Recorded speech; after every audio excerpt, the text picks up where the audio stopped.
Bienvenidas, bienvenidos a el capítulo número 50 de estos comentarios al Código Nacional de Procedimientos Civiles y Familiares.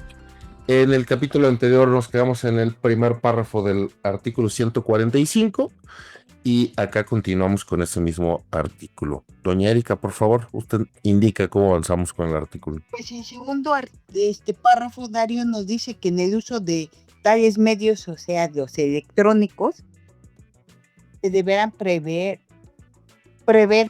diseños y formatos de accesibilidad para personas con discapacidad a las que les resulte necesario consultar dicha información. Entonces, pues sí, se tendrá que tener acceso a que la tecnología, pues, puede ser un obstáculo a veces, que siempre pensamos que es una ventaja, pero para ciertas personas puede ser un obstáculo. Entonces se tiene que prever estos formatos de accesibilidad para personas con discapacidad. Por ejemplo, si no mal recuerdo, ya el Código Federal de Procedimientos Civiles preveía esta situación que acabo de olvidar en este momento la palabra, pero por ejemplo había unas versiones para discapacidad auditiva y pues Sí. ya lo preveía, fueron de las últimas reformas al Código Federal de Procedimientos Civiles. Entonces también pues por ejemplo, en estas partes que decíamos que no se necesita transcribir, pero sí hacer una bitácora, se tendrá que prever, por ejemplo, en lenguaje braille, pues se podría hacer también, tendríamos que pensar esas posibilidades de accesibilidad a todas las personas, ¿no?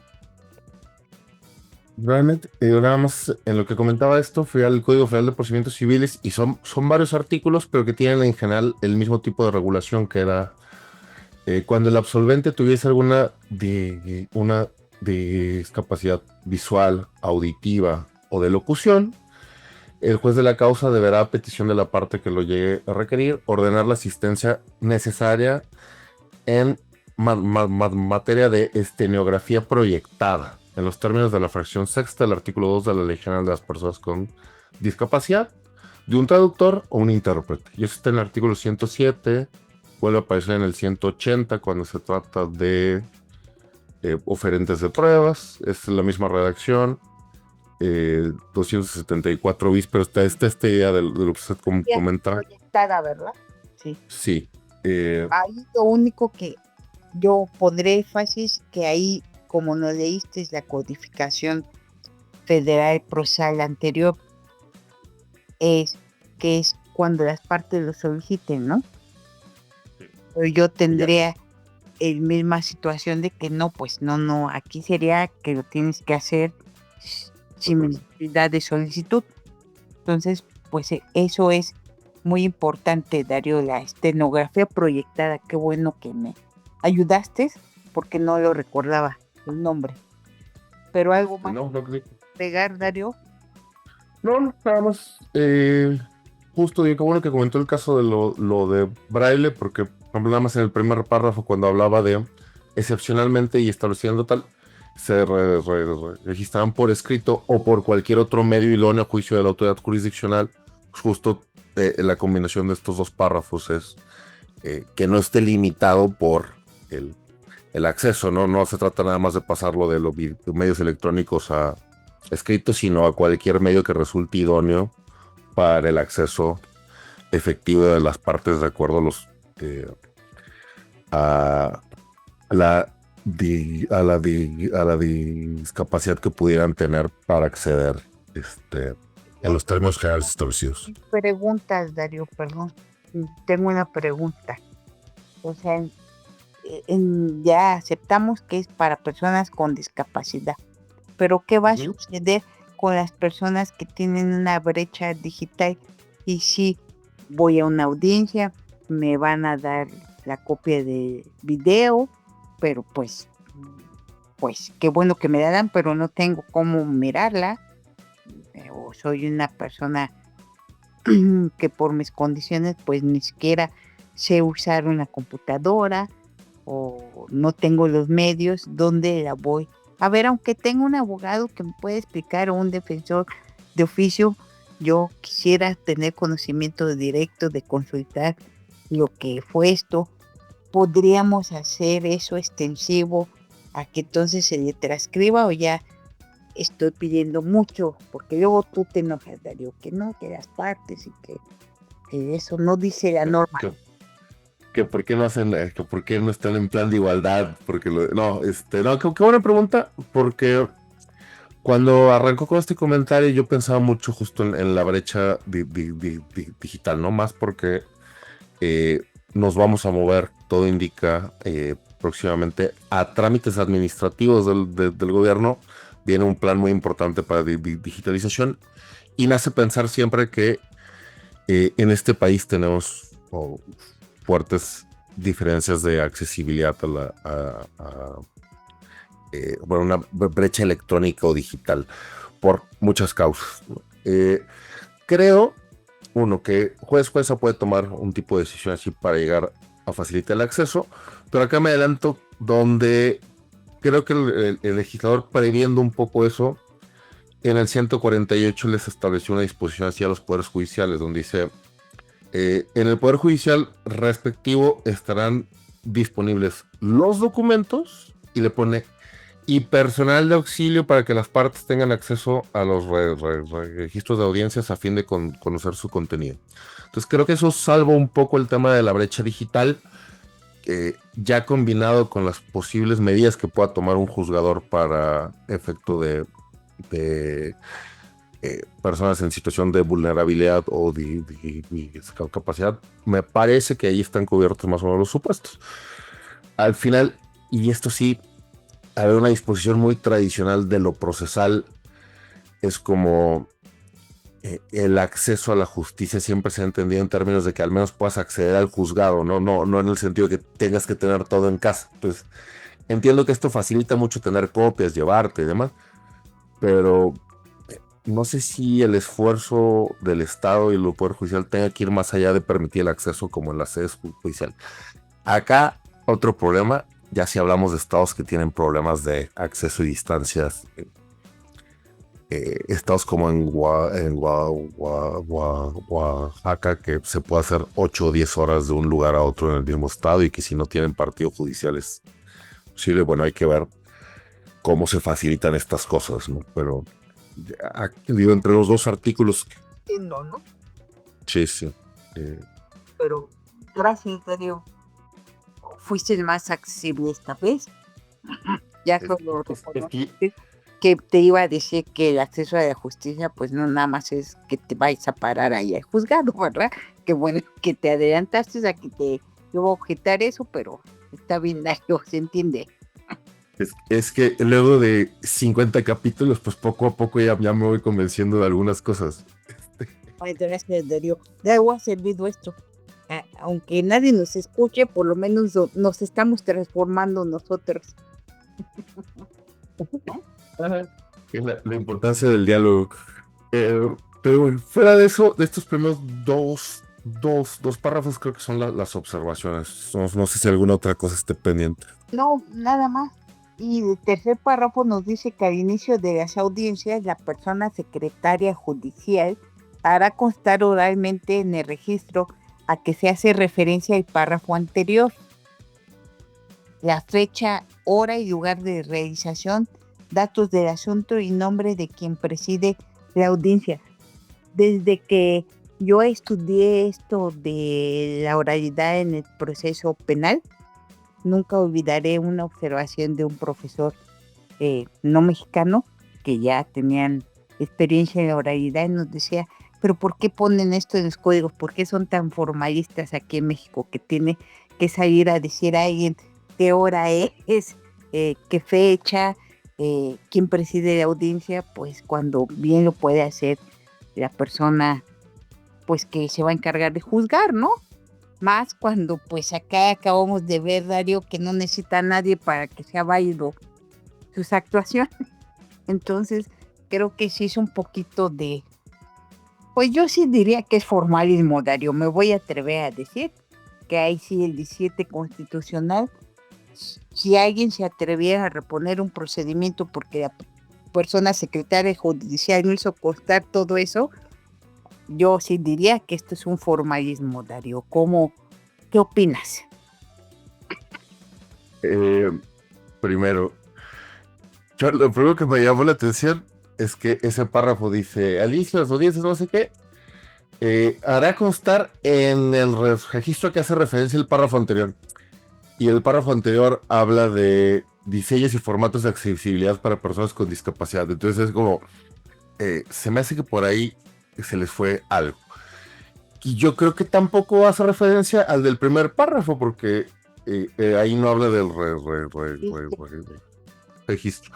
Entonces, buscando el registro al que hace referencia, creo que se refiere al de las audiencias del 149. ¿El cuál? Pero el primer párrafo sí habla de que las audiencias se registrarán por medios electrónicos. Y para mí interpreto que al inicio de las audiencias, o sea, cuando va a empezar la audiencia en el medio electrónico, sale la persona secretaria a decir que es la audiencia tal, del expediente tal, a la fecha tal, a la hora tal, que va a dar de inicio y que va a ser la persona juzgadora tal. Por eso yo hablo que hay formalidad. Estoy totalmente de acuerdo. Pero vamos ahora a tu 149, Darío. Sí dijiste 149, ¿no?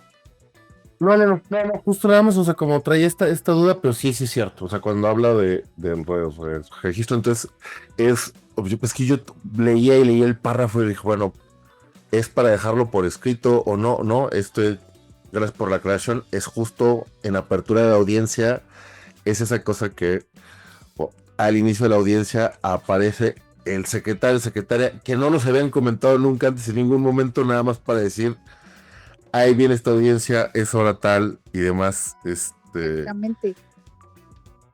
Por eso yo digo, pues no pasaría nada si hay una audiencia en que no aparezca a decirnos todo eso, ¿no? Historia, ¿no? Es como el antecedente de qué hacía el secretario o secretaria en la audiencia, es el dar cuenta de la audiencia. Pues sí, pero es que no lo necesitamos para nada, dice aquí, ahí dice las personas juzgadoras, pero bueno, pero yo lo anticipo, Darío, porque no vaya a ser que después digan que no están completas las audiencias con sus formalidades, pero para mí no es una formalidad, sería algo que no pasa nada si no está. Quizás me equivoque, pero pues ahí lo tendremos en el radar si algún día sucede. No, y de último, o sea, si no se hiciera eso, y para efectos de una eventual violación procedimental, creo que se suple ahí sí, con el de la audiencia del 140, lo que establece el párrafo, la fracción 13 que comentábamos, que es cuando se terminen las audiencias, se levantará el acta mínima que debe contener lugar, fecha, expediente, autoridad que corresponde, además, y ese va a ser un dato formal adherido a la audiencia, que es exactamente el mismo contenido de esto. Por eso, ya por si hubiera dudas todavía, con ese contenido de acta mínima, aunque no esté dicho en la audiencia, pues no hay no hay problemas de que no identificamos y demás. Diga la persona secretaria judicial, si lo dice la persona juzgadora, voy a dar inicio a tal hora, de tal fecha, la audiencia para tal expediente referente a tal situación. De acuerdo. Pero bueno, una observación, Darío, gracias. Gracias. Y queda el último párrafo, si quiere, dice, si a dicha audiencia comparece alguien que tenga discapacidad auditiva, debe estar presente a lo largo de la misma un intérprete de la lengua de señas mexicana, y los intervinientes deberán emplear palabras sencillas para que sean comprendidas por una persona con discapacidad intelectual en su caso. Nada más nota, pues, está hablando de dos casos aparte. O sea, uno es el auditivo y hasta ahí la primera parte de lenguaje de señas. Y luego en el I realmente lo está usando eh, como si fuera el conjuntivo, pero realmente debe haber sido un O, que cuando está hablando de la intervención de personas con discapacidad intelectual, eh, en cuyo caso propone, ahí está interesante, pues, dice, los intervinientes deberán emplear palabras sencillas. Eh, Relación a integrantes del órgano jurisdiccional, me queda claro que sí es obligación. Para las partes, supongo es una eh, recomendación eh, de conducción para facilitar el desarrollo, pero no sé si lo podrá considerar como tal una obligación. En todo caso, la autoridad jurisdiccional deberá tomar las medidas adecuadas para la conducción de la audiencia. Pero ¿por qué no es una obligación, Darío? Para empezar, porque yo no ni sé cómo se puede desarrollar eso, ¿no? O sea, si yo me paro acá, y ahí sí hay una diferencia entre personas que por sistema estarían obligadas a tener estos conocimientos. Claro, si uno se dedica a litigar asuntos así, entendería que debe tener poder de conocimiento, pero yo creo que en todo caso, es más, considerando que fuera una falta de preparación técnica de abogado, me parece que no impide el desarrollo ordinario de la audiencia y ahí sí con el personal jurisdiccional haciéndose cargo de transmitirle claramente a la persona que se encuentra en esta situación los contenidos o facilitar el acceso del desarrollo de la audiencia. O sea, es un supuesto interesante y complejo, me parece, doña Erika. Pues es que esta última parte de deberán emplear palabras sencillas, pues eso se debería emplear en todas las audiencias, ¿verdad? Y no creo que esto de que emplear palabras sencillas para que sean comprendidas con una persona con discapacidad intelectual, no sé si eso alcance a facilitarles la situación. Por eso yo digo, pues es que es una obligación que siempre sean con lenguaje sencillo, y por otra parte, pues es que se trata de tener a una persona que les pueda facilitar, como estos casos de la corte que suscitaron las sentencias de lenguaje sencillo, formato de lectura fácil, pues se tiene que tener todas esas consideraciones presentes para en estos casos, Darío. Es lo que yo le sumaría, que no es tan sencillo con nada más decirle, ¿saben qué? A los que intervienen quiero que utilicen el lenguaje sencillo para cubrir esta situación. Por eso hablaba yo, pues sí, sí es una obligación que tendrían que hacer algo más, Darío. Pero ya sé que luego no te gusta que yo diga que es obligaciones de los órganos jurisdiccionales. No, de órgano jurisdiccional, yo no me queda duda de que sí es obligación. En principio de la igualdad, acceso a la justicia y todo. Sí, de mis colegas, abogados privados, pues ya sabe que somos medio insoportables y medio tontos, entonces, No, pues, pero es que ahí sí yo pienso que no. O sea, o a lo mejor te escuché mal, ajá. porque luego se corta la transmisión, perdón, pero ya me quedó claro, sí, sí, de eso comparto. Los abogados, pues, no tendrían que cumplir esa obligación, por eso hablo yo de que sería que no basta con que les digas usa palabras sencillas, para que el órgano jurisdiccional tendría que tomar otras medidas, Darío. Entonces No, ya pues, ahí nos entendemos. Solo sería cuestión de ¿qué le puedes exigir a un abogado defensor de una persona con discapacidad intelectual para que su defensa sea material y no solo formal? O sea, que además de capacidades técnicas, jurídicas, tenga otras características la defensa. Eh, No lo sé. Yo pensaría que no. en principio yo también pensaría que no, pero a ver, eventualmente, si el abogado de alguien que se encuentra en esta situación no tiene la capacidad de comunicarle eso a su cliente, la parte, creo que eso podría generar una indefensión eventual por no permitir la participación en la medida de las capacidades de la parte. O sea, pero eventualmente, Pero por eso justo por podría el pedazo, ser porque como defensor un auxilio al órgano jurisdiccional para poder tener esta comunicación no solo en las audiencias, quizás de acuerdo. en su trato con la persona. Pero pues es un tema interesante, Dario. Muy, muy Eh, interesante. de hecho, sí da pausa como para preguntarse varias cosas, sobre todo de cómo se ejerce la profesión de abogados privados. Pero, Eh, y entonces, pues ya nos acabamos el artículo y pues ya se nos fue el tiempo, Dario. Muy bien, yo creo que lo puedo dejar hasta aquí si le parece, doña Erika. Claro, Dario. Bueno, muchísimas gracias como siempre. Gracias, Dario.